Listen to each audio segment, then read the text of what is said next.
कांग्रेस सूचई देला बीजेडी को लोक माने प्रमुख विरोधी दल आसन में बसई सत विजु जनता दलर सुप्रीमो नवीन पट्टनायक राज्यर विरोधी दल नेता आसन में बसी सत किंतु विरोधी दल भाव में बीजेडी जो काम करने कथा नवीन पट्टनायक जो भली निष्पत्ति नवा कथा सरकार को जो भली भाव में घेरिबा कथा ताहा करिबारे बीजेडी एवं नवीन पट्टनायक उभय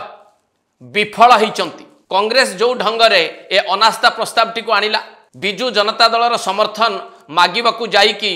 जहा संकेत देला जे संख्या दृष्टि मोहन चरण माझी का सरकार विरोध रे ए प्रस्तावर मूल्य जेतिकी नुहे ताठू अधिक मूल्य रखिब प्रमुख विरोधी दल विजु जनता दल बाबद रे बा विजु जनता दलर जे सुप्रीमो रहिचंती एवं विरोधी दल नेता नवीन पट्टनायक को नेकी ए प्रस्ताव आनिकी विजु जनता दलर दुर्बल नेतृत्व नवीन पट्टनायक निष्पत्ति नहीं पारु नाहंती विरोधी दल भावे बीजेडी काम करि पारु नाही विरोधी दल भावे सरकार को बीजेडी घेरी पारु नाही सरकार दोष दुर्बलता विरोध रे विजु जनता दल तार आभिमुख्य को स्पष्ट करि पारु नाही एई भली गोटिए